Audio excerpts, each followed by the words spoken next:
Good evening. I'm Santosh Takle. We will start with our session on astronomy and basics of sky observation.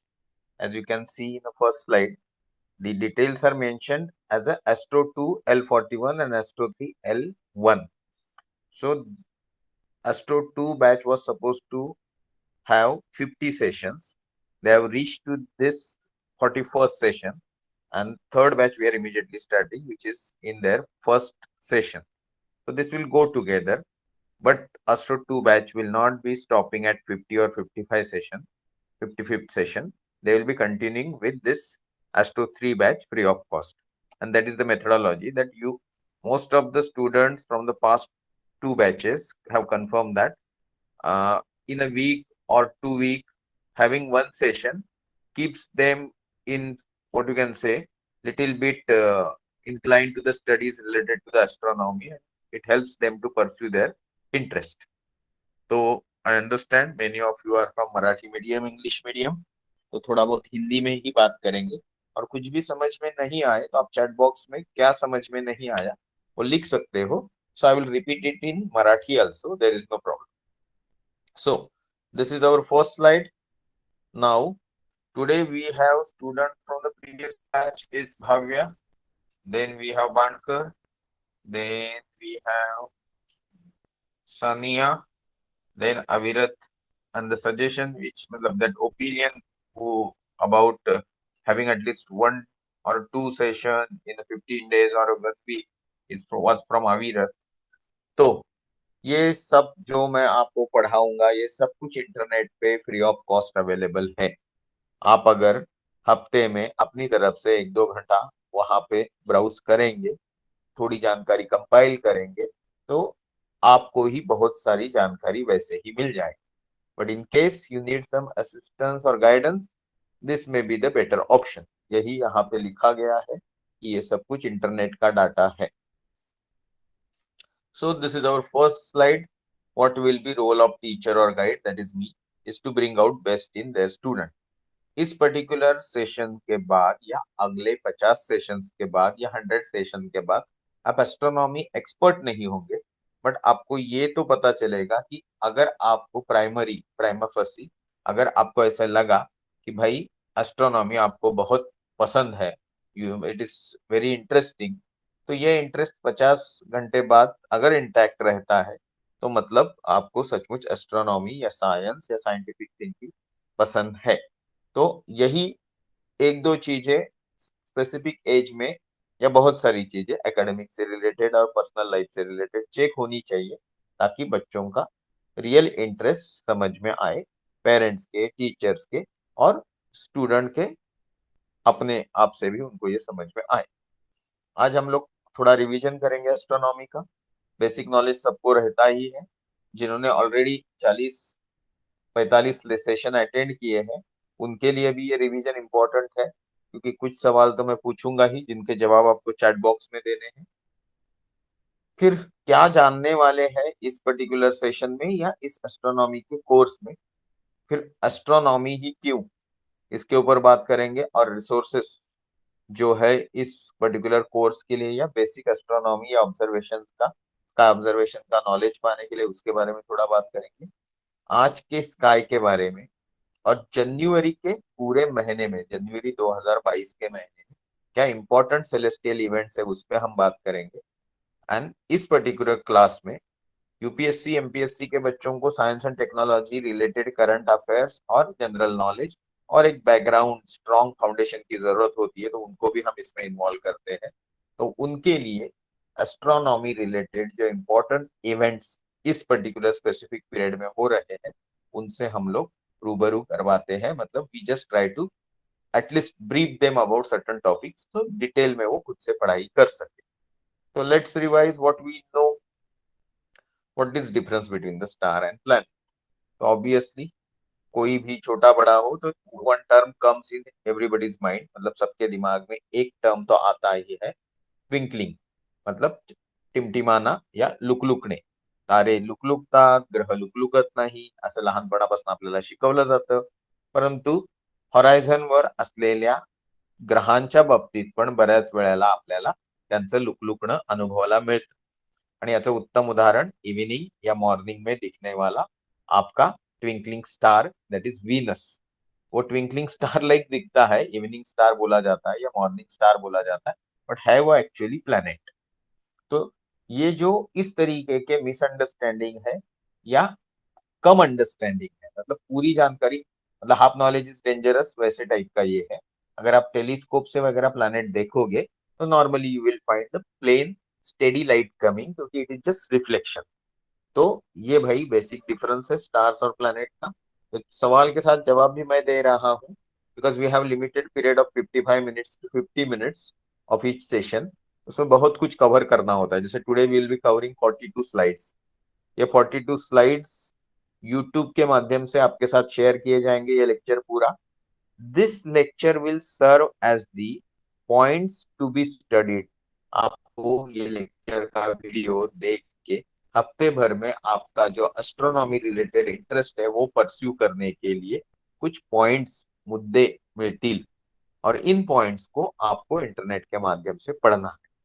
How many stars you can see in night sky? Most of the kids, astro enthusiast भी शुरुआती के दौर में normally बोलेंगे infinite, uncountable, अगणित, असंख्य। But we all know night sky में, good sky condition में, फेवरेबल स्काई कंडीशन में हमें एक 2,500 से 3,000 एट ए टाइम और पूरी रात में 5,500 से 6,000 तारे दिख सकते हैं। देन अगर ये पहला जवाब इन्फानाइट होता तो why we do not have complete lit sky? इसको ओल्बर्स पैराडॉक्स बोला जाता है। अभी मैं जो बोला था कि आपको मैं यहाँ कुछ मुद्दे देने वाला, आपको लगता है वैसा सब कुछ एकदम इंटरेस्टिंग नहीं होगा। हर बार हम लोग सिर्फ कॉन्स्टिलेशंस की, उनसे रिलेटेड स्टोरीज की बात नहीं करेंगे। अभी ये जो ओल्बर्स पैराडॉक्स है वो यही है कि अगर आसमान में इन्फानाइट स्काई है, एक स्टैटिक यूनिवर्स है, स्टेडी स्टेट में चलता है, तो आसमान के हर बिंदु में कहीं ना कहीं एक तार मौजूद है। तो पूरा आसमान कहीं ना कहीं एक पार्शियली डीम या फिर फुल्ली, जैसे तारा दिखता है वैसे इल्युमिनेटेड या एटलीस्ट लिट, मतलब चमकीला होना चाहिए। जो आकाश नसतो, आकाश थोडंफार विदाउट उजेडही असतं। आणि ह्याच पद्धतीने यांनी जेव्हा ओल्बर्सने हा पॅराडॉक्स, म्हणजे याला ओल्बर्स पॅराडॉक्स म्हटलं जातं, ते असं नाहीये।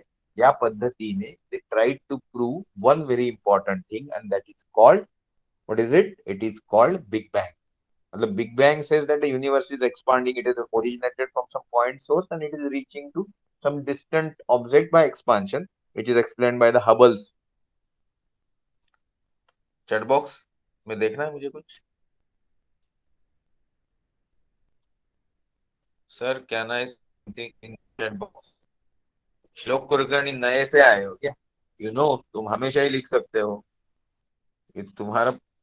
चालू करो, लिखो जल्दी। ओके, मैं थोड़ी देर बाद देखता हूँ।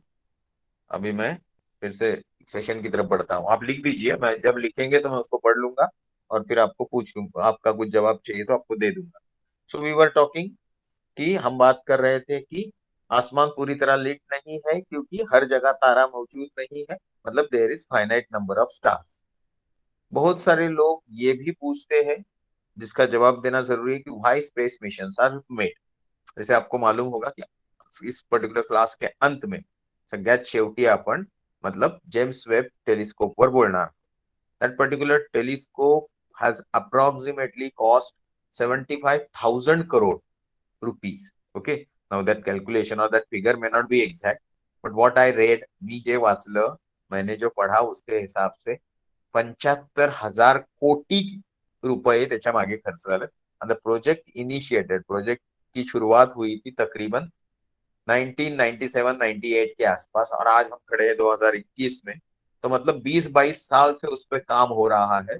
बहुत सारे साइंटिस्ट लोग उस पर काम कर रहे हैं।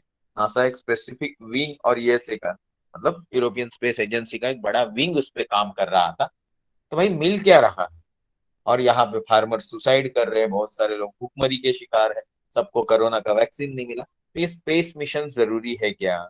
इक्लिप्स के पीछे लोग पागल रहते हैं, उसके ऑब्जर्वेशन के लिए कितने दूर जाते हैं, इनके ऑब्जर्वेशन सचमुच जरूरी है क्या?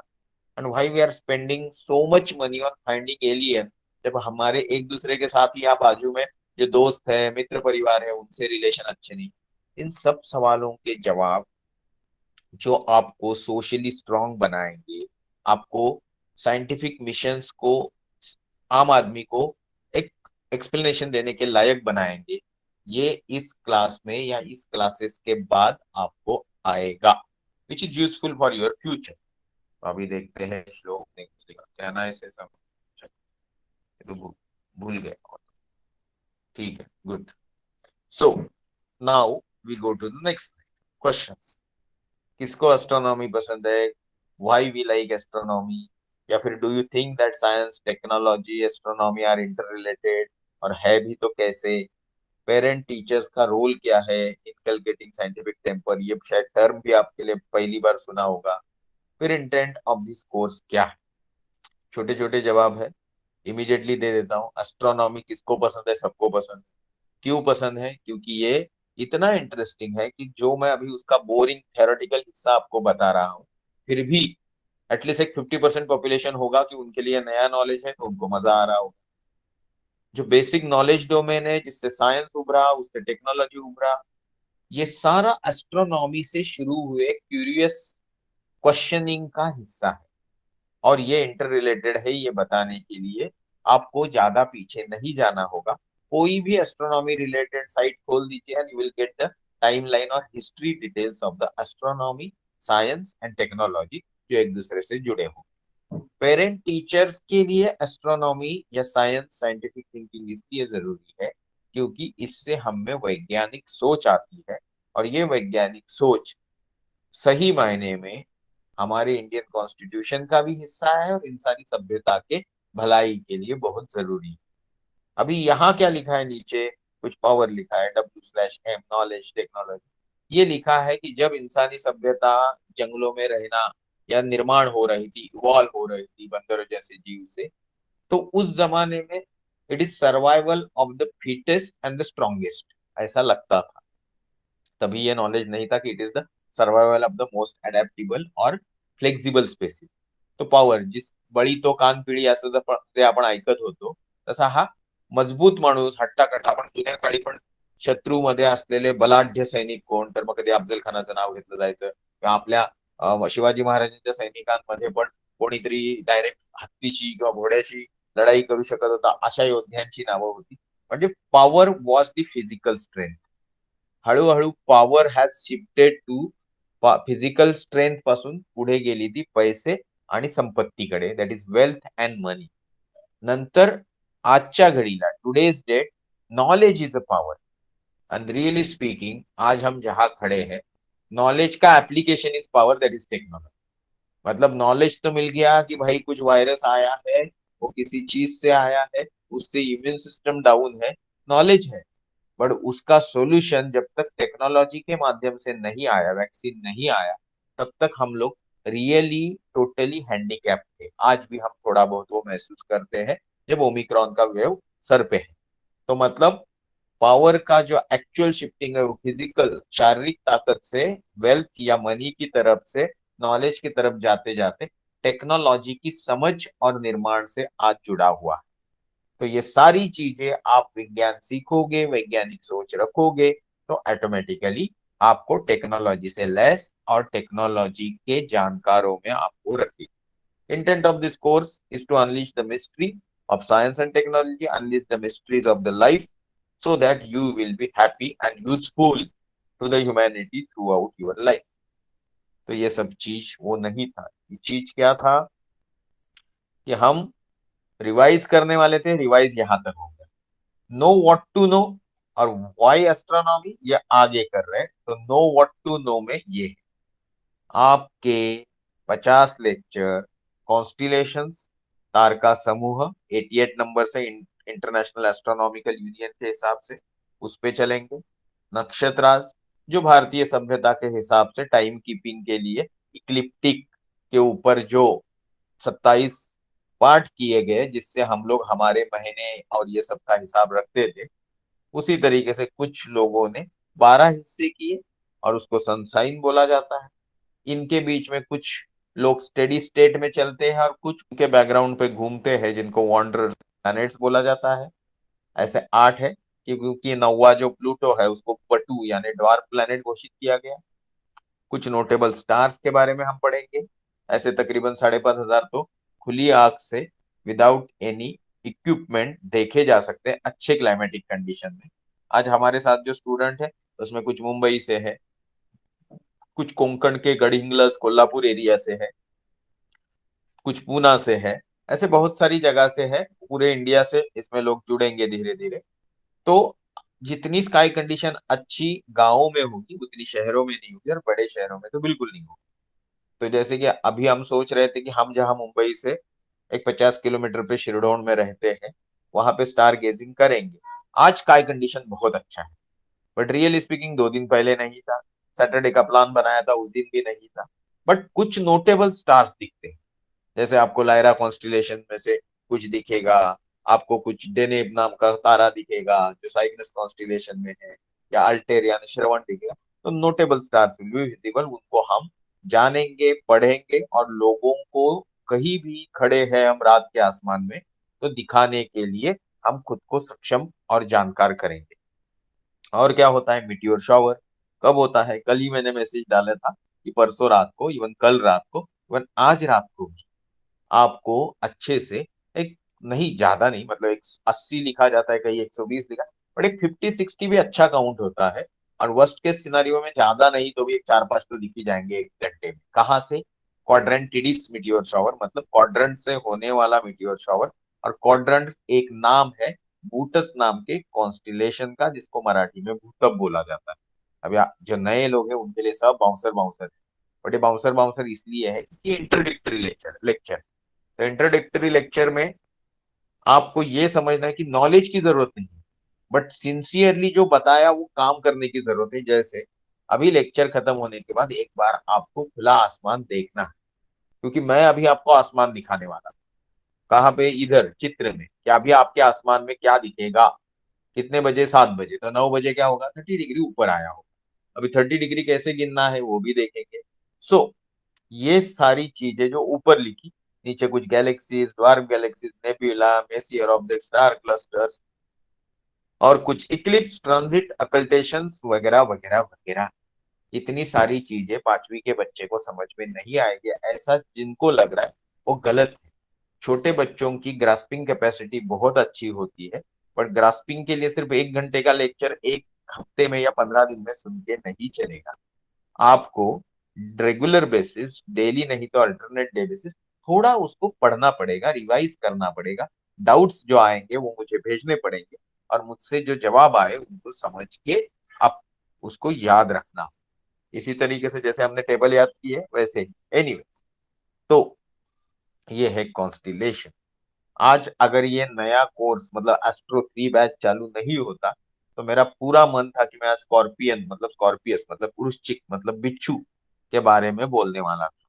इसमें ये जो माउस आपको स्क्रीन पे मेरा दिख रहा होगा हिलते हुए, यहाँ जो तारा है इस हाथ के आगे, ये एंटेरस, ओके, ज्येष्ठा है। ओके, तो ये ज्येष्ठा, बहुत बार जिन्होंने मेरा पहला लेक्चर कभी सुना होगा, understanding the universe with scientific temper, हा विश्वाच्या अंतरंग वैज्ञानिक दृष्टिकोनातून जाणून घेणे, असं काहीतरी एक मी मराठी हिंदी इंग्लिश व्याख्यान देतो पूर्ण देशभर। तर त्या व्याख्यानात उस लेक्चर में मैं एंटेरस को एज ए सबसे बड़ा स्टार दिखाता हूँ, जो 10-12 नेकेड आई से दिखने वाले तारों। तो वो ये एंटेरस, और ये वृश्चिक राशि में है। इसका ये जो है, ये अनुराधा, ज्येष्ठा, और ये मूल नक्षत्र है। अभी ये क्या बोल रहा हूँ, और ये जो दिख रहा है यहाँ पे, ये आपके मिल्की वे गैलेक्सी का आर्म है। और ये जो नीचे सैगिटेरियस दिख रहा है, ये धनु राशि है। अभी आप बोलोगे ये सब चल क्या रहा है? ये कुछ नहीं है, इस तरीके से लोगों ने इधर इस चीज को बिच्छू करके इमेजिन किया, जिस पर मैं माउस घुमा रहा हूँ। इसको लोगों ने चाय की केटली की तरह, किसी ने एक धनुर्धारी जिसका आधा शरीर इंसान का है, आधा शरीर किसी प्राणी का है, ऐसे अपने अपने वाइल्ड इमेजिनेशन किए। बट ये इंटरेस्टिंग, छोटे बच्चों को या बड़े बच्चों को या बुजुर्गों को, आप किसी भी जिसको भाषा समझ में आती, चलो मैं मराठी में बात कर रहा हूँ तो सामने मराठी भाषिक लोग बैठे हैं, तो कोई भी हो, मैं अगर स्काई के बारे में उनको बताना चालू करूँ तो किसी भी मूड में हो उनका मूड फ्रेश हो जाए। सो आप इस नॉलेज से जहां भी जाएंगे जब भी जाएंगे एक माहौल अच्छा बनाने की कोशिश करने में आप कैपेबल हो जाओगे, इसलिए एस्ट्रोनॉमी पढ़ना। तो let's go and try to understand. यहाँ आप देखते हो ओरायन द हंटर की कॉन्स्टिलेशन है। सिर्फ लेफ्ट जहां पे मैंने माउस दिखाया है वो चित्र दिखाता तो आप ये इमेजिन नहीं कर पाते, जबकि आप इस तरीके की चीजें वेस्टर्न माइथोलॉजी में इमेजिन करते हो। इंडियन कल्चर में जाएंगे तो इसको मृग यानी हिरन का चित्र देखा गया है। इसी को किसी ने बेड की तरह भी देखा है। इस पे कोई सेंटर में जो बाण मारा हुआ है मृग को, इसको अगर हम बेड यानी चारपाई समझेंगे तो ये छोटा बच्चा है जो सो रहा है, उसकी ये दूध की बोतल है, और इधर उसके वो जब रोएगा तो उसको हंसाने के लिए एक झुनझुना जैसा लटकाया है। तो ये सारी चीजें इमेजिनरी है, ये बताने के लिए किसी साइंटिस्ट की या फिलोसोफर की जरूरत नहीं है। बट इंसानी सभ्यता ने कुछ वाइल्ड और कुछ पोएटिक और कुछ क्यूरियस साइंटिफिक इमेजिनेशन किए, और धीरे धीरे उनको मटेरियलाइज करने के लिए मेहनत की, प्रैक्टिकल सॉल्यूशन ढूंढे, और आज हम जहां बैठे हैं वो पुराने जमाने में राजा महाराजाओं को भी नहीं मिला था। ये आप सबको समझ में तो आता है, बट समझ में ये नहीं आता कि ये हासिल होने के पीछे जो सोच इंसान ने रखी वो कौन सी थी। वो थी वैज्ञानिक सोच यानी साइंटिफिक टेम्पर। मतलब अगर हमने शुरुआत में देखा व्हाट टू नो तो list complete, what you know तो हमने कुछ क्वेश्चंस लिए वो भी कंप्लीट। अभी हमने लिखा why astronomy. Why astronomy? Because astronomy is the fundamental science which is based on the available documentive, circumstantial and scientific evidences.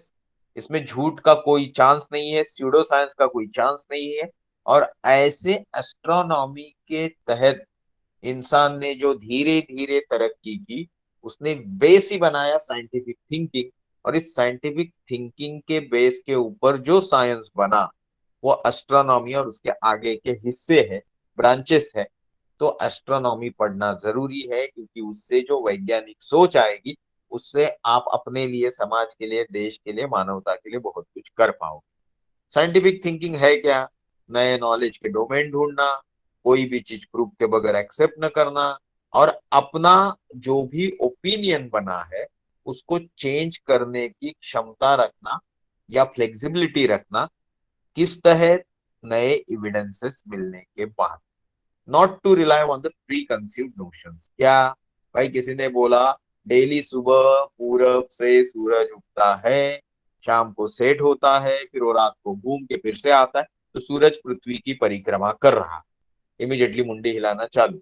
Okay, इस तरीके की चीजों पे नहीं ध्यान रख देना है, क्योंकि साइंटिफिक एविडेंसेस बोलते हैं कि सूरज का ग्रेविटेशनल इन्फ्लुएंस इतना है कि सिर्फ पृथ्वी नहीं, सोलर सिस्टम का हर ऑब्जेक्ट उसका चक्कर मारता है।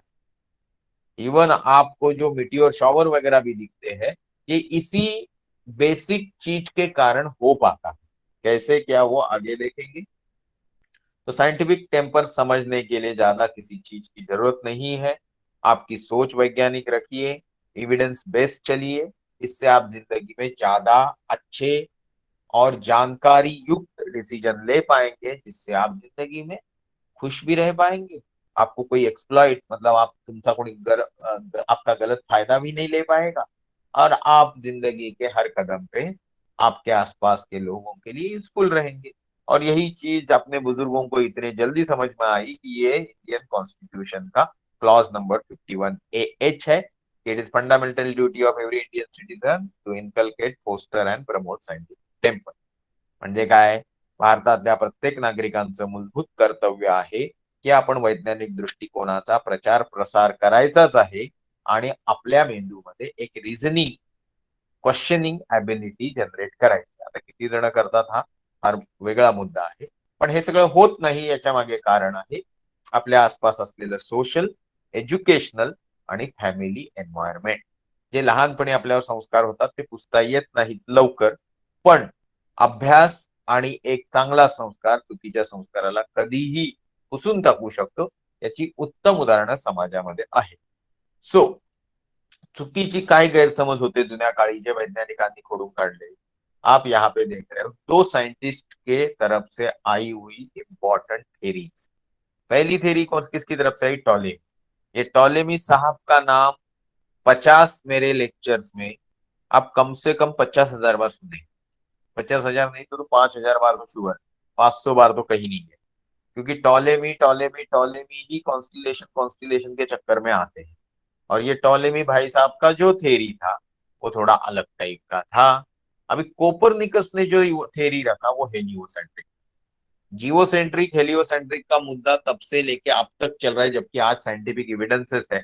फिर भी लोग सोचते हैं कि नहीं, पृथ्वी केंद्रीय सिद्धांत ही सही है, पृथ्वी ही फ्लैट है। और पृथ्वी के समुद्र के ऊपर आप बैठ के चलो एक कोने में चले जाओगे तो आप शायद गिर भी जाओ। तो ऐसी गलत फहमियों का कोई लिमिट नहीं। इन गलत फहमियों से बचे रहने के लिए आपको साइंटिस्ट बनने की जरूरत नहीं है, आपके सोच में साइंटिफिक होना जरूरी। तो गैलीलियो गैलीली ने टेलीस्कोप उठाया, आसमान की तरफ देखा, उनको वीनस दिखा, वीनस की वैक्सिंग वैनिंग वाली फेजेस भी दिखी। और ये मून की तरह ही थी, जिनको रेगुलर बेसिस पे ऑब्जर्व करने के बाद यहाँ जो दिया है, ये मैं एक्सप्लेन नहीं करने वाला हूँ, टेंशन मत लीजिए, 5वीं के बच्चे के नींद आ जाएगा। तो मैं ये सिर्फ बता रहा हूँ, ये दो चित्र जो अभी अपने यूट्यूब वीडियो में रिकॉर्ड हो गए, इंटरनेट पे भी है, ये दो चित्र एक कोपरनिकस मॉडल को प्रूव कर रहा है कि फेजेस इस तरीके से दिखनी चाहिए, और एक बता रहा है टॉलेमी के सिस्टम में कैसे दिखती थी। इस तरीके से जस्ट एक अपना एनालिटिकल एबिलिटी दिमाग का यूज करते हुए गैलीलियो ने ये कंक्लूजन ड्रॉ किया कि हेलियोसेंट्रिक मॉडल जो कोपरनिकस ने बताया था वो सही है। ये मैं क्यों इतना बड़ी बड़ी बात पहले लेक्चर में ही छोटे बच्चों को बता रहा हूँ, इसलिए बता रहा हूँ कि आपको आज भी मैं बोलूंगा कि सूरज सेंटर में और पृथ्वी और बाकी सब नमूने उसका चक्कर लगाते, प्लीज प्रूव करके बताओ। तो आप बिल्कुल नहीं बता, आप छोड़ो, पीएचडी होल्डर भी नहीं बता पाएगा। बोलेगा मैं तो केमिस्ट्री में पीएचडी किया, मैं तो बायोलॉजी में किया, मैं तो मैकेनिकल इंजीनियरिंग में किया, मेरा तो ये सब चीज से कोई संबंध नहीं। जबकि गैलीलियो तो इंजीनियर नहीं था, नहीं पीएचडी होल्डर था, फिर भी वो कर पाए क्योंकि वो सोचते। तो पढ़ने के साथ, लिखने के साथ, याद करने के साथ, जो चीज आप कर रहे हो स्कूल में, कॉलेज में या काम, अच्छे काम में, उसके ऊपर सोचना भी जरूरी। तो ये सोच सोच के दिमाग किस तरीके से चुस्त होता है, इसका एक उत्तम उदाहरण यहाँ पे आपको मैंने दिखाया। नहीं समझा तो जब बड़े होंगे आप, तो आप इंटरनेट पे इसको ढूंढते रहिए and you will gate shock कि कितनी कुछ चीजें छोटी लगती है बट समझने में और दुनिया को कुछ नई राह दिखाने में कितनी बड़ी होती है। ये सबको पता है कि अगर सोलर सिस्टम में हम बात करें कि कुछ गैसियस जायंट्स है, कुछ रॉकी वर्ड्स है, जैसे कि रॉकी वर्ड्स में आता है मर्क्यूरी, वीनस, अर्थ, मार्स। गैसियस वर्ल्ड में आते हैं जुपिटर, सैटर्न, यूरेनस, नेपच्यून। आप बोलोगे बड़े उसके आगे भी तो कोई है, वो भी तो रॉकी है। यस, प्लूटो, चेरॉन, ये रॉकी है। पर आज की डेट पे, आज की बात करें नए एविडेंस बेस की या नए थेरी बेस की, तो भाई वो डॉर्क प्लेनेट। तो ऐसे रॉकी वर्ल्ड तो उसके आगे भी है, जिसको क्यूपियर बेल्ट बोलते हैं उसके आगे भी है, जिसको ऊट्स क्लाउड बोलते हैं। जैसे कॉमेट नाम के भाई साहब आते हैं, पृथ्वी सूरज का चक्कर लगाते हैं, कचरा छोड़ जाते हैं, उस एरिया में जब पृथ्वी घूमते घूमते सूरज का चक्कर लगाते पहुंचती है, तो ग्रेविटेशनल इन्फ्लुएंस से वो कचरा खींचती है और हमें दिखते हैं सुंदर से मिट्योर या मिट्योर शॉवर, जो बूटस कॉन्स्टिलेशन से आपको आज कल और आज की रात तक दिखेंगे। क्योंकि कल, आज उसका एंड डेट है, लगता है 5 है आज तारीख, हाँ 5 तारीख। ओके, तो ये इस तरीके का प्लेनेट वर्ल्ड है। क्यों दिखाया मैंने आपको? क्योंकि गैलीलियो ने पहली चीज प्रूव की कि भाई हेलियोसेंट्रिक कोपरनिकस ने बताया हुआ मॉडल सही है, सूर्य केंद्रीय सिद्धांत। दूसरी चीज क्या बताई? दूसरी चीज ये बताई कि भाई जैसे बाकी चीजों को, मतलब जैसे मून को वॅक्सिंग वॅनिंग फेजेस है, कला आहे त्याला, तसंच शुक्रला पण आहे। उसके साथ उसने बोला जुपिटर को भी कोई 4 चीजें हैं जो उसके चक्कर लगा रहे हैं। कौन है ये? Largest moons of the Jupiter. ये किस कब बताया उसने? तकरीबन 1610। आज हम लोग है 2010 के बाद 11 साल, मतलब आज से 411 साल पहले। आज 7 जनवरी तो नहीं है, 5 जनवरी है, तो 2 दिन कम पड़ गए। मतलब आप समझ रहे हो, इतने सटीक तरीके से 411 साल पहले गैलीलियो ने ये चित्र बना के रखा है कि किस तरीके से दिन के हिसाब से जुपिटर और उसके मून्स की पोजीशन चेंज होती है।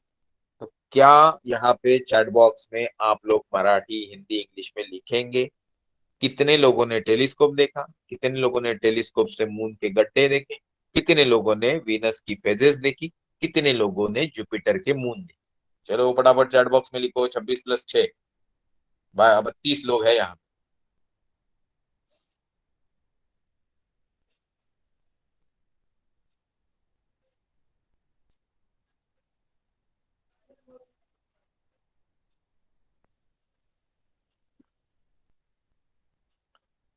No, it's not break. Shlok Kulkarni के प्रॉब्लम अगणित। Okay, okay. No, it's not breaking, not. अच्छा पिकड़े सर, आपसे तो बात करनी है स्टार गेजिंग के बारे में। आई सी। अच्छा, मतलब देख लिया लगता है। सैनी जी ने मून देखा, देन सनिया ने कुछ नहीं देखा, अविरत ने नहीं देखा। Sir I have telescope but I am not able to assemble it properly. क्योंकि तुम काम कम करते हो, प्रैक्टिकल बोल बच्चन ज्यादा करते हो उसको। नॉट सीन, अच्छा sir, no seen moon of Jupiter telescope. Very good है Masha. Vinay Shinde, yes, not seen sir, not seen, not seen, not seen. I have seen moon. वो मून तो डेली दिखता है ना भानकर जी, अमावस छोड़ के। बाकी टाइम पे भी रात में दिख सकता है इधर उधर, आप ट्राई मारो। Not have seen. ये बहुत इंटरेस्टिंग, क्या ना मैं ही बोलते जाऊंगा आपको। बिल्कुल, अभी British astronomer was theorizing the steady state theory. He was proved wrong by the astronomer who showed that if the steady state theory was right, then every speck of dust should be। यही तो बताया श्लोक मैंने। Okay, तो शायद तुम पहले से बताना चाह रहे थे। इट्स गुड, ठीक है, चलो आप पढ़ते तो हो एटलीस्ट। तो हम ये बोल रहे थे, इस प्रोजेक्ट का, इस लेक्चर सीरीज का जरूरी हिस्सा यही है कि हम ऑब्जर्वेशन करना सीखें। अभी ऑब्जर्वेशन कैसे होगा? कोई गडिंग्लज में बैठा है, कोई कोल्हापुर में बैठा है, कोई नासिक में बैठा है, कोई मध्य प्रदेश में बैठा है, कोई कश्मीर में बैठा है, और मैं यहाँ से आपको कैसे दिखाऊंगा? तो कोरोना पीरियड खत्म हो जाने के लिए 2 साल से हम इंतजार कर रहे हैं। होपफुली अभी हो ही जाएगा, एंड देन बारिश के पहले हम देखेंगे। इस दरमियान भी मैं वहां नहीं आ सकता, और ना ही मैं आपको यहाँ बुलाना चाहूंगा इतना दूर। बट यहाँ लोकल जो आसपास के स्टूडेंट हैं उनके लिए कुछ प्लान करते हैं, तो इस लेक्चर को आप सुनते रहिए। तो टेलीस्कोप से मून देखने के, किसके, जुपिटर के, काम किया गैलीलियो भाई साहब ने 411 साल पहले। उन्होंने इस तरीके से उसके चित्र देखे। मतलब ये आज की डेट का फोटो है। आपको ये सब नहीं दिखेगा, थोड़ा छोटा सा ही दिखेगा, नहीं तो यहाँ आके नाराज मत हो जाना। ये तो एक्चुअल टाइप के फोटोज हैं। ये एक इंटरेस्टिंग चीज है जो आपको मालूम होना चाहिए कि कॉमेट कभी कभी कितने तकलीफ दे हो सकते। डोंट लुक अप नाम की मूवी मैंने अभी देखी, ओके, थोड़ी देर पहले। ओके, तो मुझे यहाँ पे वो याद आ रहा है। जुपिटर के ऊपर शूमेकर लेवी नाम का एक बहुत बड़ा सा कॉमेट क्रश हो गया, या उसको बोलते हैं रोशे लिमिट वगैरह है, ये टर्मिनोलॉजी आपको डरा देगी। तो सिर्फ इतना टेम्परली कि वो वहां पे एक 1992 में गिरा, जुलाई 94 में गिरा। ओके, उसके सरफेस पे टूटा, और टूटने से क्या हुआ वो फोटो आगे है। इस तरीके से पूरी पृथ्वी समा जाए, जैसे जुपिटर में 1300 पृथ्वी अकोमोडेट हो सकती है, इतने बड़े बड़े उसके ऊपर गड्ढे, आग के गोले, क्योंकि वो गैसियस प्लेनेट है, बट जिस तरीके से चीजें कैप्चर हुई, तो ये बहुत डरावनी चीजें है। इसमें डरने की बात नहीं है, नॉलेज इज ऑलवेज हेल्पफुल। तो आपको गलत कौन बोल रहा है, कोई झूठ बोल रहा है, और सच क्या है, ये समझने के लायक तो आप बनोगे अगर आप एस्ट्रोनॉमी पढ़ोगे। And it is interesting to Saturn. Saturn को जो हम इस तरीके से आज देख पा रहे हैं, आपने फिर से नहीं देखा होगा कोई टेलीस्कोप नहीं, वो अभी है आसमान में। अगर सैटरडे तक कुछ प्लान होता है तो शायद देख भी पाएंगे, पर हॉराइजन इतना खराब रहता है कोस्टल एरिया में, जैसे हम मुंबई के आसपास है, तो कि मोस्टली इवनिंग में जब सैटर्न वेस्टर्न हॉराइजन पे है तो नहीं दिखता ही नहीं है। बारिश खत्म हो गई, देखिए अभी अक्टूबर नवंबर दिसंबर गया, 3 महीने गए, सैटर्न के दर्शन दुर्लभ हो गए।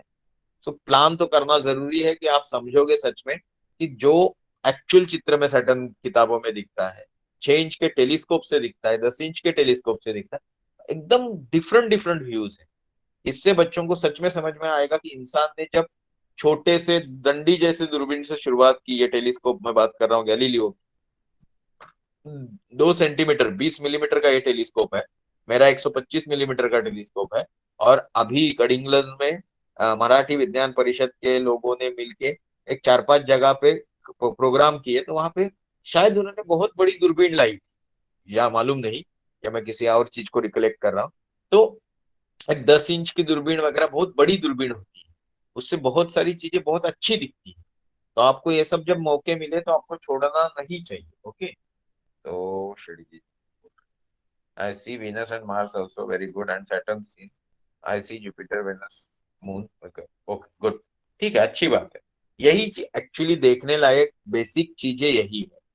बाद में जो इम्पोर्टेंट चीज आती है, एक बेटा थोड़ा, आदित्य रमेश, एक सवाल आप सब लोगों के लिए, यहाँ पे कितने लोग ऐसे हैं जिनको मराठी नहीं समझ में आता?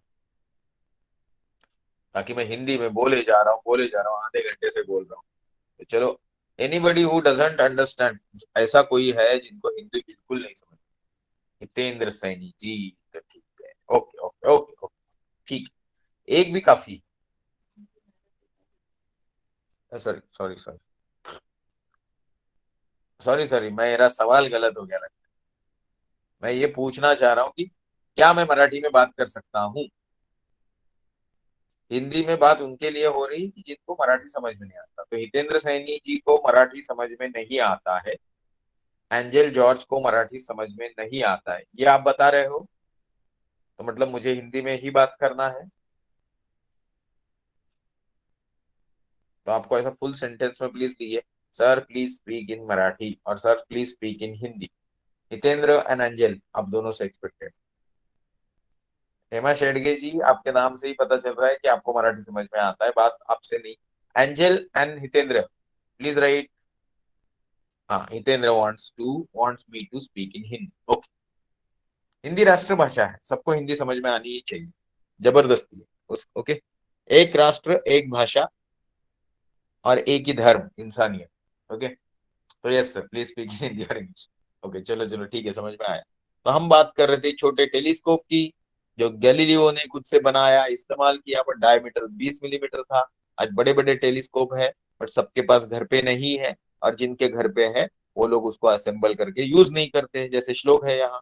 तो ये जो चीज मैंने अभी आपको दिखाई, सैटर्न के ब्यूटीफुल फोटो, गैलीलियो को इस तरीके से कुछ चीज देखी, क्योंकि उसको पता ही नहीं था ऐसे रिंग भी होती है या कुछ। Actually when Galileo looked at Saturn in 1610 telescope से, उसके छोटे से, उसको कुछ अलग दिखा, जैसे दो स्ट्रक्चर साइड में दिखे।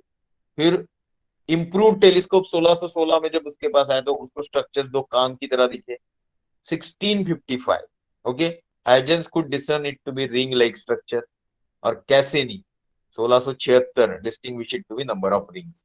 और इसलिए सैटर्न के ऑब्जर्वेशन के लिए जो स्पेस प्रोब छोड़ा गया, उसको कैसेनी बोला जाता है, कैसेनी स्पेस प्रोब। ओके, तो उनके मेमोरी में उसको नाम दिया गया। जैसे एक्सरे के ऊपर चंद्रशेखर सुब्रमण्यम ने बहुत काम किया, तो जो एक्सरे से इक्विप्ड प्रोब, स्पेस प्रोब छोड़ा गया ऑब्जर्वेशन के लिए आसमान में, उसको चंद्रा बोला, चंद्रा एक्सरे स्पेस प्रोब बोला गया। इस तरीके से ये चीजें होती। यूरेनस को भी रिंग्स है, बट सैटर्न की तरह बड़े नहीं। 13 मार्च 1781 Uranus was discovered by Herschel, his sister Carolina, and it was first planet that found no place in any Bible, पुराण और religious text। क्योंकि वहां अपने आज भी 2 दिन पहले हम बात कर रहे थे कि वहां पे मर्क्यूरी था, मर्क्यूरी के पीछे साइड में शायद यूरेनस ही था, बट वो दिख नहीं रहा था, वो सिर्फ हमारे जो सॉफ्टवेयर है उससे मुझे दिख रहा था। आप लोग भी सॉफ्टवेयर कौन से इस्तेमाल करने में बता दूंगा आपको। रिसोर्स क्या है उसकी अभी हम बात करते हैं। रिसोर्स, आज many of you are Maharashtrian, Marathi समझते हो, तो यहाँ लिस्ट है यूट्यूब पे, ये जब आप वीडियो फिर से देखोगे तो मिल जाएगा, लिखने की जरूरत नहीं है। जो महाराष्ट्रियन नहीं है, मराठी नहीं समझते, उनके लिए एक रिक्वेस्ट है कि एस्ट्रोनॉमी फॉर एमेच्योर्स या astronomical calculation by Apte ji, brief history of time, तो स्टीफन हॉकिंग का सबके पास होता है। खरीदने की जरूरत है ऐसा नहीं, इंटरनेट पे सब कुछ है, सही तरीके से आप इस्तेमाल करोगे तो एनिमेटेड वीडियोस भी मिल जाते हैं। इस लेक्चर का उद्देश्य है कि आपको पॉइंट्स मिले जो आप ढूंढे। तो ये है 25 दिसंबर 2021 का शाम को 7 बजे का स्काई। अभी आपके स्क्रीन में अच्छे से दिख रहा है, ऐसे मैं एज्यूम करके चलता हूँ, और आपको यहाँ पे कुछ नाम मर्क्यूरी नाम का प्लैनेट दिखेगा, माउस से दिखाने की कोशिश कर रहा हूँ। वेस्ट और साउथ वेस्ट के बीच में आगे वीनस है, उसके ऊपर ये कैप्रिकॉनस, उसमें सैटर्न नाम का प्लैनेट है, उसके ऊपर एक्वेरियस में जुपिटर नाम का प्लैनेट है। अब इस तरफ जाओगे तो ये अकीला नाम में अल्टेर, लायरा में वेगा, और साइग्नस में डेनेम। इससे ये जो ट्रायंगल बन रहा है इसको समर ट्रायंगल बोलते हैं। इस तरीके से एकदम ऊपर आ गया ईस्ट की तरफ, तो यहाँ ओरायन द हंटर। मतलब बताने की कोशिश कर रहा हूँ, एट ए टाइम आधे आसमान में ये दिख रहा है, पीछे वाले आसमान में दूसरी चीज है। इधर तकरीबन 44 कॉन्स्टिलेशन है, तो उस तरफ 44 है, तो टोटल 88 है। इतना ही पढ़ना है, और इनके अंदर छुपे हुए बहुत सारे राज, उनको समझने की कोशिश करनी है। सब कुछ तो याद नहीं होगा, उसके लिए शायद चिप बनाने का, चिप दिमाग में बिठाना पड़ेगा, वो भी टेक्नोलॉजी आएगा अगर आप सही ढंग में काम करोगे तो ये सारी चीजें यहाँ पे है। अभी आगे जा रहे हैं। अभी मैं आसमान दिखा रहा हूँ 5 जनवरी का, मतलब कल रात के, शाम के 7 बजे का। अभी चीजें बदल रही है, थोड़ा ध्यान रखिए। शाम के 7 बजे तो 25 तारीख को भी थे, और 5 तारीख को भी है। 25 तारीख में मैं गया तो ऑलमोस्ट वेस्ट में अकीला ऊपर था, वीनस मर्क्यूरी नीचे थे थोड़े। यहां आया, मर्क्यूरी ऑलमोस्ट वही के वही है, सैटर्न थोड़ा नीचे आ गया है, जुपिटर थोड़ा सा नीचे आया है, इधर अकीला बहुत ही नीचे गया है। और ऊपर की तरफ देखोगे आप, तो जेमिनी ने ईस्ट और नॉर्थ ईस्ट की तरफ एंट्री ही नहीं की थी। यहाँ पे जेमिनी पूरा का पूरा स्क्रीन में आ गया। मतलब वक्त जैसे आगे जाता है, धीरे धीरे आसमान के ईस्ट वाले लोग थोड़े थोड़े जल्दी आने लगते। Precisely speaking daily 4 minute. Okay, किधर किसमें 4 मिनट जल्दी आती है हर चीज। इस तरीके से 365 डेज में पूरा चक्कर मारती है, ऐसा आप सोच सकते हैं। तो बताने की कोशिश क्या है कि ये आसमान आइडियल आसमान, यहां से क्या दिखता है, मुंबई से क्या दिखता है, गड़िंगलस से क्या दिखता है, नासिक से क्या दिखता है, कुछ पता नहीं, क्योंकि वहां की स्काई कंडीशन मैं यहां से इमेजिन नहीं कर सकता। तो भी 8 तारीख के शाम के 7 बजे आसमान में क्या होगा, इसका चित्र मैंने रखा। 7 बजे का ये कंडीशन है, तो 6 बजे कोई देखना शुरू कर दे तो 7 बजे तक मर्क्यूरी ढूंढ सकता है। सैटर्न को टेलीस्कोप से देखा जा सकता है, जुपिटर को टेलीस्कोप से देखा जा सकता है, मून को टेलीस्कोप से देखा जा सकता है। इसके अलावा ओरायन नेब्यूला देख सकते हैं हम लोग, जो यहाँ ओरायन के सेंटर के थोड़ा साइड में है। इसके अलावा यहाँ पे ये भाई साहब जो है ना, ये कैसियोपिया और एंड्रोमेडा, इनके बीच में M31 नाम की एंड्रोमेडा गैलेक्सी देख सकते हैं आप। यहाँ पे टॉरस के बीच में हाइडस क्लस्टर देख सकते हैं आप। इधर आगे जाएंगे तो प्लीट्स नाम का ओपन क्लस्टर देख सकते हैं आप, वो तो बाइनोकुलर से भी दिख जाएगा। ऐसी कुछ चीजें देखी जा सकती है, और बहुत सारे गप मार सकते हैं हम लोग। हमारे घर पे बहुत बड़ा टेरेस, तो उसके ऊपर बाद में बात करते हैं, आगे चलेंगे। ये है, ये मैं आपको इसलिए दिखा रहा हूँ कि ये सारी चीजें मैंने स्टेलेरियम नाम के सॉफ्टवेयर से डाउनलोड की। आप गूगल स्काई या स्टेलेरियम सेलेस्टिया कुछ भी फ्री है वो डाउनलोड करिए, वायरस पर डाउनलोड कीजिए। ओके, तो उसको इस्तेमाल कर सकते हैं। अभी आते हैं कि आज के स्काई की बात करने वाले थे, स्पेशली जनवरी। तो जनवरी के 2 तारीख को न्यू मून था। उसके डिटेल्स मैंने यहाँ लिखे हैं, ना मैं पढ़ूंगा ना आपको पढ़ने हैं। तो क्यों लिखे, सिर्फ ये बताने के लिए कि आप सिर्फ इतना इंटरनेट पे लिखोगे, sky with celestial bodies locations and speciality for the January 2022, तो आपको पूरी लिस्टिंग आ जाती है। तो आप उस महीने में कब कौन सी चीज रहेगी स्पेशल, वो आपको मिल जाएगा। जैसे जनवरी 2 को न्यू मून है, तो जनवरी 3, 4 में क्वाड्रेंटिडीज के बारे में लिखा, ये थोड़ा पढ़ेंगे। The quadrantidis is above average shower, 40 meteors। कल मैंने 80 भेजा था आपको, क्योंकि मुझे वो डाटा कहीं और से मिली थी। 40 to 80 meteors per hour, averagely 20 भी बहुत अच्छा है। It is thought to be produced by the dust grains left behind by the extinct comet. Comet extinct हो चुका है। नंबर था 2003 EH1, discovered in 2003।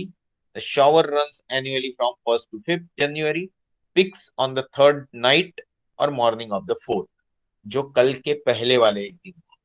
Thin crescent moon this year will set early in evening leaving dark skies, ये बहुत जरूरी होता है।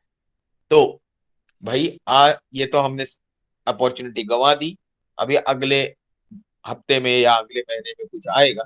जैसे आप यहाँ देख सकते हो, यहाँ पे ऊपर में, ओके, ये जेमिनिड्स है, बट वो वाला जेमिनिड नहीं है जो हमने थोड़ी दिन पहले देखा था। ओके, ये अलग है। ओके, तो यहाँ पे भी है, बट इसका पीक था शायद 13 दिसंबर को। ओके, एक जेमिनिड हमने देखा था और वो इम्पोर्टेंट भी है। तो अभी ये स्काई है जनवरी 2022 का। ये क्या हो रहा है भाई? हाँ, ओके, सॉरी, ये बीच में कौन आया? हाँ, ये है आपका क्वाड्रेंट टेडिस का लोकेशन। यहाँ देख रहे हैं, मैं माउस घुमा रहा हूँ, देखिए, ये बूटस कॉन्स्टिलेशन है। बूटस को ही क्वाड्रेंट बोला जाता है, उसके बगल में इसका ओरिजिन है। ड्रैको नाम की कॉन्स्टिलेशन, वर्सा माइन मेजर मतलब सप्तर्षि, और इस तरफ हरक्यूलिस, इसके सेंटर में इसका ओरिजिन है। निकलेगा यहाँ से, बट लिखा है देखिए यहाँ पे, the best viewing will be from the dark location after midnight. Meteors will radiate from the constellation Bootes, but can appear anywhere in the sky. ये बड़ा इंटरेस्टिंग होता है, मैंने बहुत बार देखा है, और बहुत इंटरेस्टिंग। रात भर आप टेरेस में बैठ के शांति से ये सब देख सकते हो। तो फुर्सत में कभी इसका हम लोग लुत्फ उठाएंगे। Let's go further. जनवरी 7 को, मतलब फ्राइडे को, 19.2 डिग्रीज के ईस्टर्न इलोंगेशन पे रहेगा मर्क्यूरी। मतलब सूरज ढलने के बाद आपको ये दिखेगा कुछ देर तक। थोड़ा मुश्किल होता है, बट आज आप हमारे पास एक अच्छा बाइनोकुलर है, तो शायद उससे हम लोग फ्राइडे और सैटरडे इसको ढूंढने की कोशिश करेंगे। जनवरी 17 फुल मून है, और फेब्रुवरी में लाया हूं मैं इसमें वो जो न्यू मून। बात करेंगे आज अगले 15 मिनट में थोड़ा जेम्स वेब स्पेस टेलीस्कोप, क्योंकि ये करंट अफेयर है, लेटेस्ट हैपनिंग है दुनिया में जो एस्ट्रोनॉमी रिलेटेड हो रहा है, उसकी यहाँ जानकारी लेंगे। फिर आगे जाएंगे और पार्कर्स सोलार प्रोब जो है वो देखेंगे। तो भाई, जेम्स वेब टेलीस्कोप जो आपको चित्र में दिखाया वो इतना छोटा तो है नहीं, ये बहुत बड़ी चीज है। और कितनी बड़ी चीज है, तो भाई जो हबल स्पेस टेलीस्कोप छोड़ा गया था, जिसमें मिरर था 2.4 मीटर का, यानी तकरीबन 7.9 फीट का, उससे ये तकरीबन 3 गुना बड़ा। 6.5 मीटर का एक कंबाइंड इफेक्ट क्रिएट करने वाले में हेक्सागोनल मिरर है, जो गोल्ड प्लेटेड है। तो 21 फीट का डायमीटर है। आज हबल स्पेस टेलीस्कोप के रिपेयर के लिए बहुत सारे एस्ट्रोनॉट जाते रहते हैं। उसको एक बेहतर रिप्लेसमेंट के तौर पे जेम्स वेब टेलीस्कोप को देखा जाए। So let's get some basic information. It is developed by the NASA with contributions from the ESA, that is the European Space Agency, and Canadian Space Agency. इसका नाम James Webb के नाम पे दिया गया, जो एक्चुअली नासा के administrator थे 1961 टू 68। अपोलो प्रोग्राम में उन्होंने काफी कंट्रीब्यूट किया था। इवन हबल स्पेस टेलीस्कोप के रिलेटेड चीजों में भी इनका काफी कंट्रीब्यूशन था।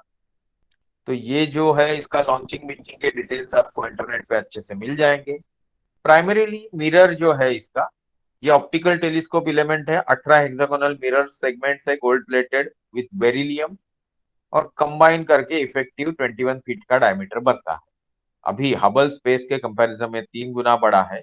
बट सिर्फ ये ऑप्टिकल एरिया में काम नहीं करता है, तो नियर इंफ्रारेड जो वेवलेंथ होती है, उसमें 0.1 to 1 माइक्रोमीटर लेवल पे स्पेक्ट्रा के ये काम करता है।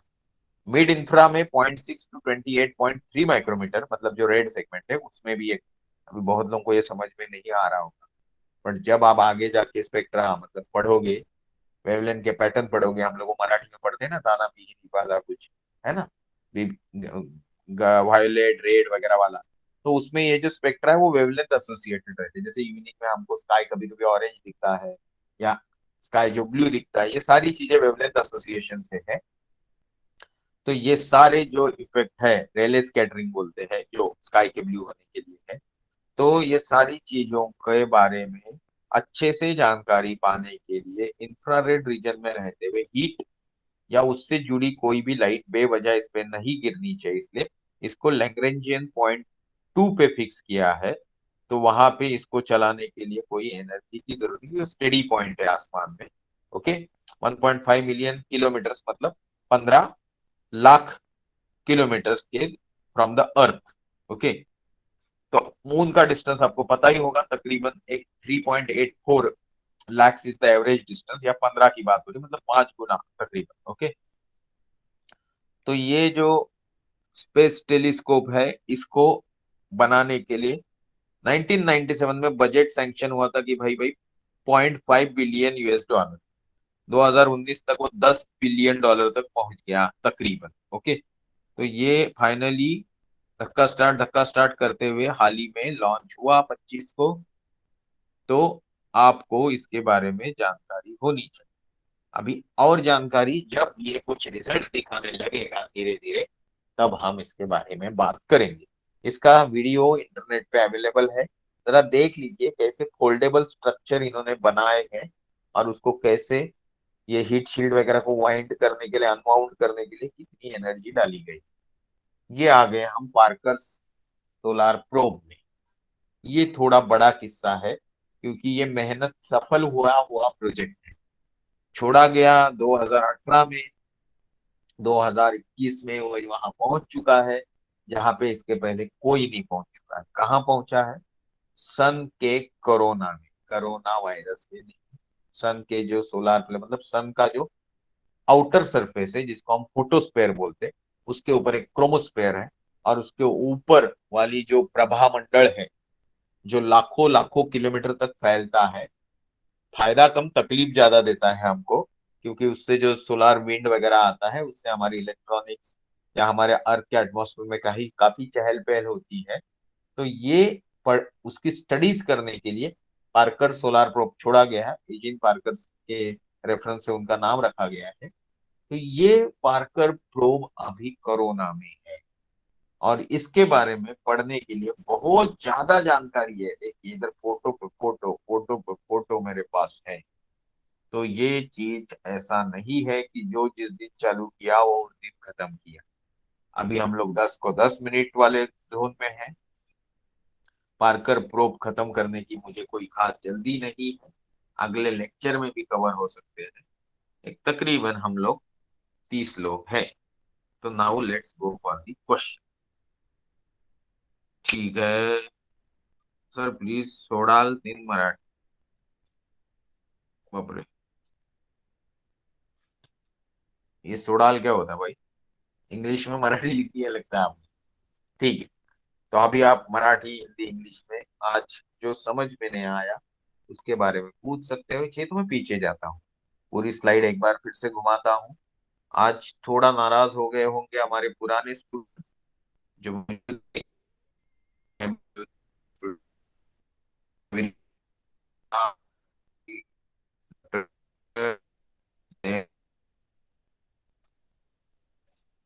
लोग, तो भाई सॉरी मेरी तरफ से कि अगर आपको तकलीफ हुई होगी तो। But now we will be going ahead, next time हम लोग इमीडिएटली कॉन्स्टिलेशन में चले जाएंगे। इनको एक बेसिक का आइडिया देना था। तो आज फिर से मैं एक चैट बॉक्स में चला जाता हूँ। No questions.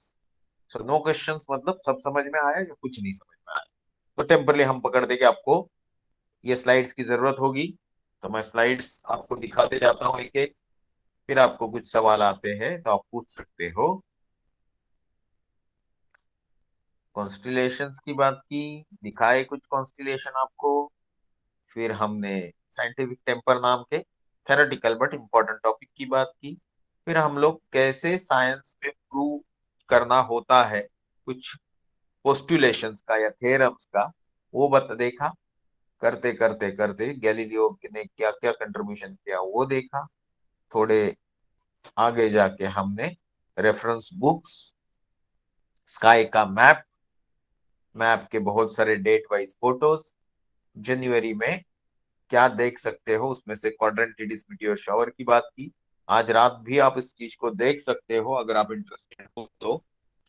फिर हमने फिर से जनवरी के कुछ बचे हुए हिस्से के जानकारी, फिर जेम्स वेब टेलीस्कोप जो बहुत ही बड़ा प्रोजेक्ट है, तकरीबन 75,000 करोड़ रुपीस का बोला जाता है।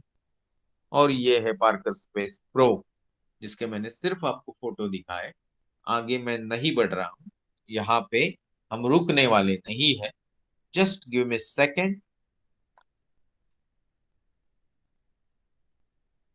कुछ सवाल, किसी ने कुछ सवाल पूछा तो मैं जवाब देते हैं। Which is the best location to see the clear sky? Better location is moon. Basically आपको मून पे वगैरह जाने का सोच ही लेना चाहिए। बेटर लोकेशन एंजल वो है जहाँ पे लाइट पोल्यूशन ना हो। मतलब मुंबई तो नहीं, कल्याण भी नहीं, पनवेल भी नहीं, पूना भी नहीं, न्यूयॉर्क भी नहीं। तो कहीं दूर, मतलब जैसे अपने में कुछ स्टूडेंट है गढ़िंग्लज वाले, वो हमको वहां बुला लेंगे तो हम चले जाएंगे। मैं लोनार गया हूँ, लोनार सरोवर बुल्ढाना डिस्ट्रिक्ट में है। वहां पे स्काई कंडीशन बहुत ही अच्छी थी। आपको मालूम होगा मुंबई में बहुत सारे ग्रुप एक्टिव है, बट एक पुराना ग्रुप एक्टिव है, दैट इज खगोल मंडल। मुंबई में जितने भी एस्ट्रो एंथुजियास्ट है, या आप बोल सकते हो हिंदुस्तान इंडिया के मुंबई बेस्ड स्टूडेंट जो भी एस्ट्रोनॉमी ओलंपियाड में गोल्ड लेके आते हैं, कंट्रीब्यूशन कहीं ना कहीं इन लोगों को थोड़ा बहुत जाता है कि उन्होंने इस सोच की और इस फील्ड की या इस अ, अ, क्षेत्र में काम करने का फाउंडेशन बना है। फिर इसमें भले ही ये एक ग्रुप है, बट बड़े बड़े और लोग नाम भी जोड़ सकते हैं आप, जैसे कि मोहन अप्टे सर थे जो अभी नहीं है। मुंबई यूनिवर्सिटी का एक्स्ट्रा मोरल डिपार्टमेंट है, मुग्धा कर्णिक मैडम वगैरह, सो मेनी पीपल। तो ये सब लोग दूर कहीं लेके जाते थे। जैसे खगोल मंडल 1987-86 हेले की कॉमेट के पीरियड से वांगणी लेके जाता था ना। वांगणी की कंडीशन भी इतनी ठीक नहीं। कुछ लोग मामनोली जाते थे, कुछ लोग सरड़गांव जाते थे। So there are lot of things, but आप खुद पढ़ लेंगे इसको तो कहीं भी आप जब जाते हो घूमने फिरने या आप नेटिव प्लेस, तो आपको ये चीजें अच्छी जगह पर मिल जाए। Then sir which is the best location हो गया sir, when will that meteor shower be visible?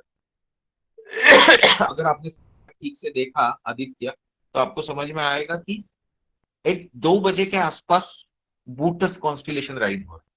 क्वाड्रेंटिडिस का जो ओरिजिनल पॉइंट है वो राइज हो रहा है नॉर्थ ईस्ट की तरफ। पीछे लेके जाता हूँ मैं स्क्रीन को, आप देख सकते हो। ये देखिए, ये मैप है 5 बजे का, सुबह का। 3 घंटे पीछे जाएंगे तो नॉर्थ ईस्ट नाम का जो पॉइंट है, वहां पे ये क्वाड्रेंटिडिस नाम का पॉइंट चला जाएगा। जो हॉराइजन है, कुछ नहीं दिखता हॉराइजन। अभी तो धुकस था ना थोड़ा सा, मतलब वो फॉग रहता है, तो आप पकड़िए को कुछ नहीं। मतलब 5 बजे के आसपास भी आप देख सकते हो। सुबह जल्दी उठने से अच्छा आप 4:30 बजे उठ जाओ, टेरेस में जाके बैठ जाओ चादर ओढ़ के, कुछ ना कुछ तो उस एरिया में दिखेगा। Okay, can you tell about the structure of the Parker solar probe? Parker solar probe का स्ट्रक्चर, करोड़ों प्रोजेक्ट रुपए के प्रोजेक्ट को एक सेंटेंस में कैसे बता पाऊंगा? उसके लिए तो हमने इतने सारे स्लाइड्स रखे हैं। ओके, ये स्लाइड पे स्लाइड, स्लाइड पे स्लाइड, सब कुछ पढ़ेंगे अगले लेक्चर में, जितना मुझे आपको आना चाहिए ऐसे लगता है उतना। बाकी चीजें जो है इंटरनेट पे भर भर के हैं, आपको समय मिले तो आप पढ़ सकते हो। बट इंटरेस्टिंग पार्ट ये है कि इतने हाई टेम्परेचर, मतलब कम से कम 1300-1400 डिग्री सेंटीग्रेड, इतने हाई टेम्परेचर को ये प्रोब कंटिन्यूअसली अभी कुछ साल देखने वाला है। तो कैसे देख पा रहा है जबकि इंटरनल कंपोनेंट्स रूम टेम्परेचर पे रहेंगे ऑलमोस्ट? तो उसके लिए उन्होंने कार्बन कंपोजिट का शील्ड बनाया है। उसकी ज्यादा डेप्थ में नहीं जाएंगे, बट वो स्ट्रक्चर जरूर समझेंगे जो मैं यहाँ आपको दिखाना चाह रहा था। यहाँ पे वो स्ट्रक्चर है, बट आज उसके पीछे जाने की जरूरत नहीं। We will wait and we will go in next week और नेक्स्ट टू नेक्स्ट वीक। जरूरी नहीं हर हफ्ते क्लास हो। वेनसडे ट्यूसडे में से एक दिन होता है, 15 दिन में भी हो सकता है, 21 दिन में भी हो सकता है, but it will continue. Okay, तो अभी लगता है कि सवाल खत्म हो गए। एक चीज बोलना था, छोटे बच्चों के लिए this may be little boring और शायद उनको मजा नहीं आ रहा है, तो they not take admission. But बड़े जो लोग हैं उनके लिए एक कंटिन्यूस बेसिस पे एक आपको कोई ना कोई ऐसा पिन करे कि भाई तुमको थोड़ा पढ़ना है, तो उसके लिए ये this will be better option. It is now 9:59, we are stopping the recording but nobody leaves the class. कोई भी क्लास छोड़ेगा नहीं, 2 मिनट रिकॉर्डिंग स्टॉप